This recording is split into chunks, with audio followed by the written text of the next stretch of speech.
Welcome to the deep dive.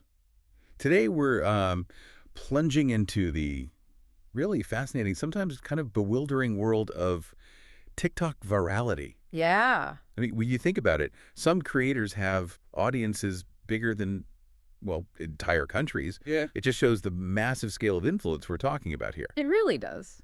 So our mission in this deep dive is basically to give you a shortcut, a way to understand this, thrilling, constantly changing digital world. Exactly. We're really trying to deconstruct the strategies. What are these top creators actually doing? And maybe more importantly, what's the science behind content that people just have to share? Right. We've gone through the sources from the TikTok virality code, trying to pull out the key stuff, those moments where you go, aha. So that's how it works. And it looks like quite a journey ahead. We'll be digging into the actual numbers, the quantitative side of TikTok's biggest names. Then we'll look at the different sort of archetypes of stars, the different paths people take. Yeah, the patterns. And the specific formulas, the content recipes they use, and finally, how they're building, actual business empires way beyond just TikTok itself. It's pretty impressive. It really is. It's a deep dive into, well, the absolute cutting edge of modern content creation today. Okay, so let's start unpacking that quantitative landscape. When we talk influence on TikTok, it's not just about having the most followers, is it? No, not at all. That's often the first thing people look at, but engagement is arguably, well, much more telling. How so? Well, the numbers paint a really interesting picture. They give you crucial insights into who really has influence.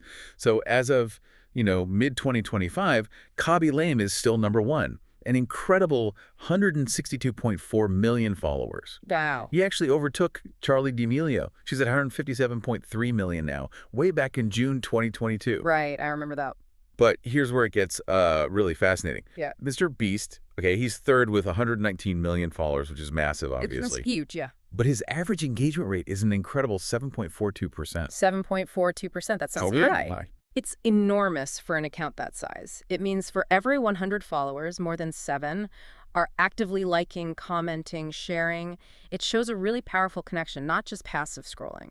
Okay, and how does that compare? Well, contrast that with Khaby Lame's 0.69%. Under 1%. Right. Sure. And Charli D'Amelio's 1.43%. So Mr. Beast's audience isn't just large, it's exceptionally active, really invested. Wow, that engagement rate for Mr. Beast, it's kind of staggering compared to the others. It really does highlight that, yeah, quality of connection can really beat sheer quantity sometimes. It absolutely does. And, it's not just those top 3. You've got other huge creators. Bella Poarch, 94.1 million. Addison Rae, 88.5 million. Zach King, 82.1 million.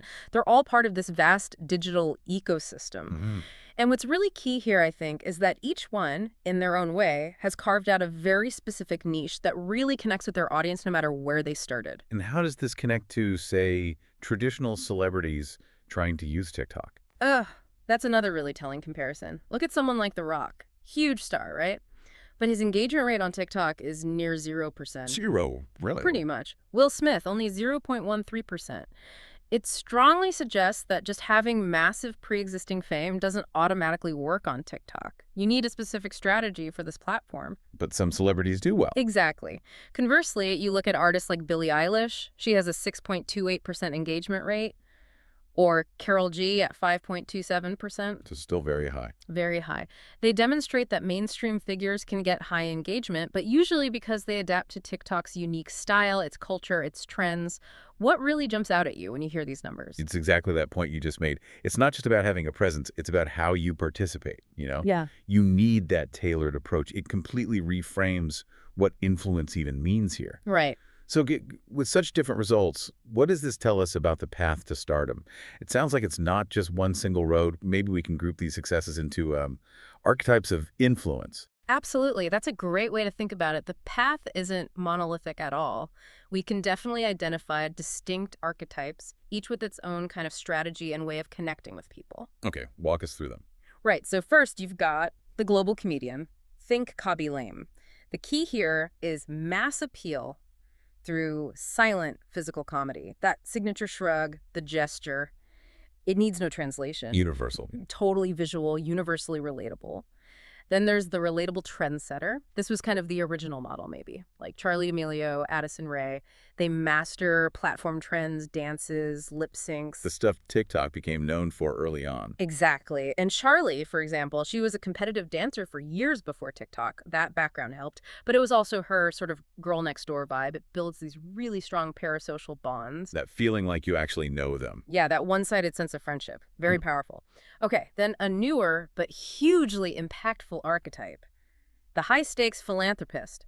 That's Mr. Beast. It's all high production, huge budget spectacle. Crazy challenges, massive giveaways, big philanthropic stunts. His TikToks often feel like, well, trailers for his longer YouTube videos. Bite-sized hooks. Precisely. Designed to pull you in with something outrageous.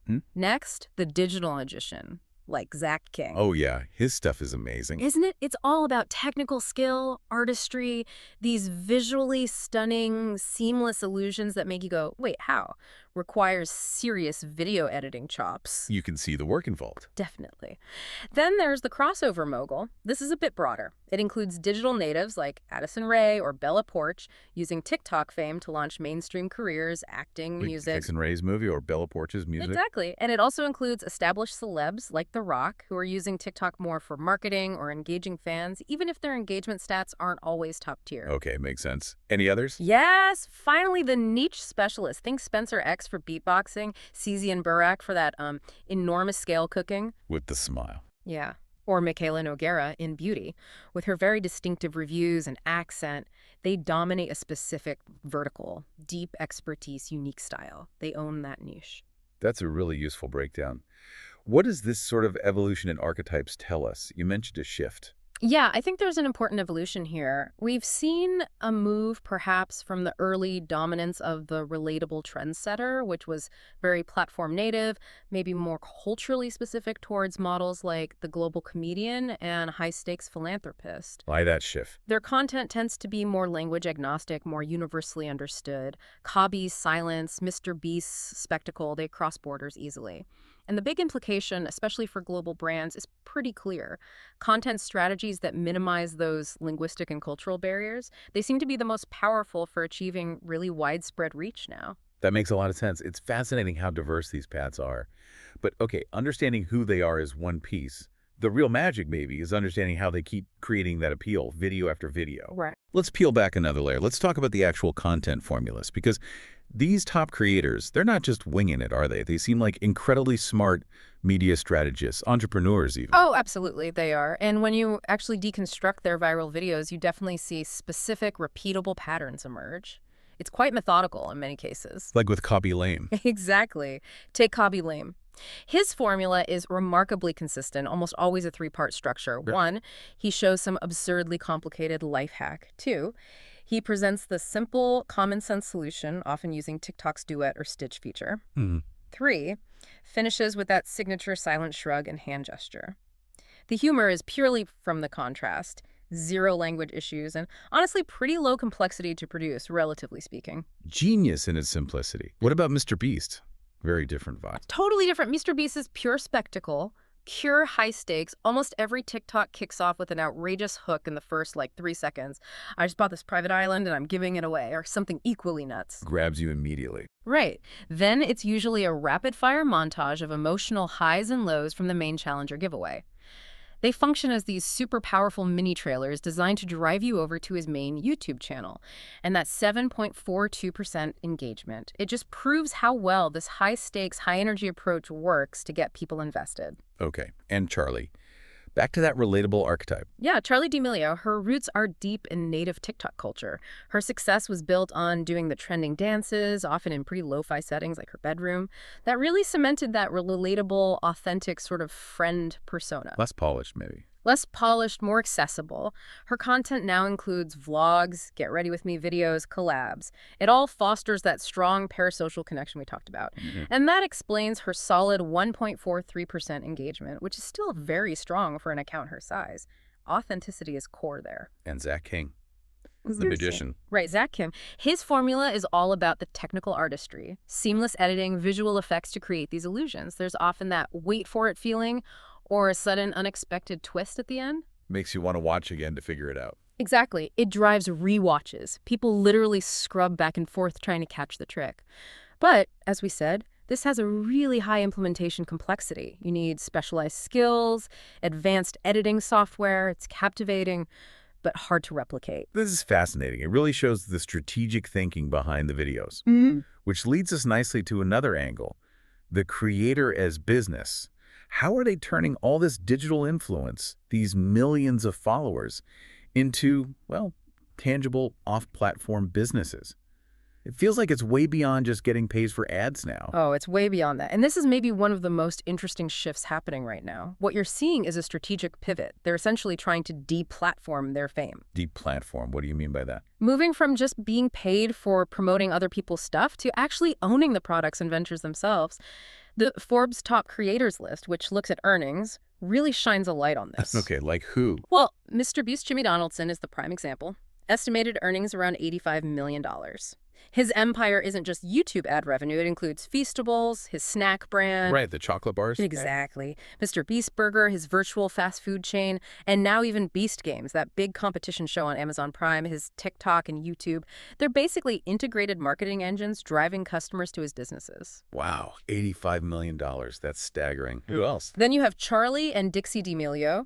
Charlie alone is estimated around $23.5 million. Their family started D'Amelio brands, launching things like D'Amelio footwear. Their own shoe line. Yep. Plus, they still do high-profile partnerships, Prada, Kate Spade, Hollister, and Charlie even debuted on Broadway. They're diversifying everywhere. Okay.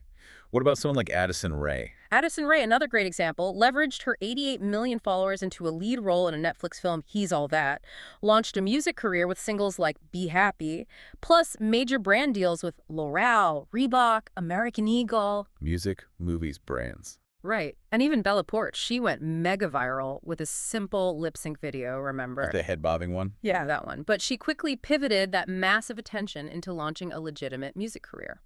Her song, Build a Bridge, was a huge hit. This is a clear strategy then. It seems to be a very conscious strategic pivot. They understand the risk, I think, of being totally reliant on one platform's algorithm or whims. Yeah, that makes sense. You don't own the platform. Exactly. By owning the products, the media properties, the brands, they create much more stable long-term enterprises. They're transitioning from being influencers, essentially talent for hire, renting out their audience, to being principals, the owners of the actual assets. It's a fundamental shift and honestly a critical lesson for anyone aspiring to build a career in this space. It's really incredible to think about. These aren't just, internet famous people anymore. They're becoming genuine business titans, building these diversified portfolios. It completely changes how you think about celebrity in the 21st century. It really does. Which brings us to maybe the deepest layer here. The idea that virality isn't just luck. It's not a lottery ticket. It's increasingly understood as, well, a science. We're talking about the underlying psychological triggers, right? What makes content so compelling that people have to share it? That's exactly right. At its core, content spreads virally because it taps into specific psychological responses within us. The real foundation of virality isn't just clever editing or a catchy song. It's understanding basic human emotion, identity, how we connect socially. So what kind of triggers are most powerful? Well, the sources we looked at strongly suggest that the single most powerful drivers are what psychologists call high arousal emotions. High arousal. Like what? Things like awe, anger, anxiety, joy, surprise, even intense frustration. Think about Mr. Beast's huge giveaways that sparks awe, maybe even a bit of envy, right? Yeah, definitely awe. Or think about Kobby Lame silently mocking those ridiculous life hacks. That taps into a shared sense of frustration or amusement at needless complexity. Okay, I see that. These powerful emotions, they don't just make you pay attention. They create this immediate, almost visceral urge to react, to share it with others, to say, look at this, or can you believe this? That emotional spark becomes the fuel that makes the content spread. That's really the core engine driving true virality. So, wow. We've covered a lot of ground. We went from the sheer scale of these top TikTok creators, looked at the different archetypes, the different ways they achieve success. We unpacked some specific content formulas, how they actually make the viral stuff, and then looked at how they're building these, frankly, huge business empires off the platform. Yeah, it's quite the ecosystem. It really is. And it makes it clear that while TikTok might look like just, fun and chaos on the surface, underneath there's a ton of strategy, a lot of sophisticated thinking, and yeah, even some applied psychology going on. Precisely. And I think what all this means for you, for anyone trying to understand this digital landscape, is that success here is, well, it's less about random luck than ever before. It's much more about deeply understanding human behavior, crafting a smart content strategy, and thinking long term about building a real business or brand. Absolutely. Which leads to maybe one final thought to leave you with. Mhm. As these top creators increasingly deplatform their fame, as you put it, Mm-hmm. converting their followers into direct consumers of their own products, their own ventures. What does that tell us about where influence is heading long term? Is the real power going to stay with those who control the platforms, like TikTok itself? Or will it ultimately lie with the creators who successfully manage to own their audience, own their brand, completely independent of any single platform? That's the big question, isn't it? It really is. Something to think about. Maybe go check out some of these creators yourself, watch their content with this framework in mind. You start to see the strategies, the formulas, the business moves. It's pretty illuminating.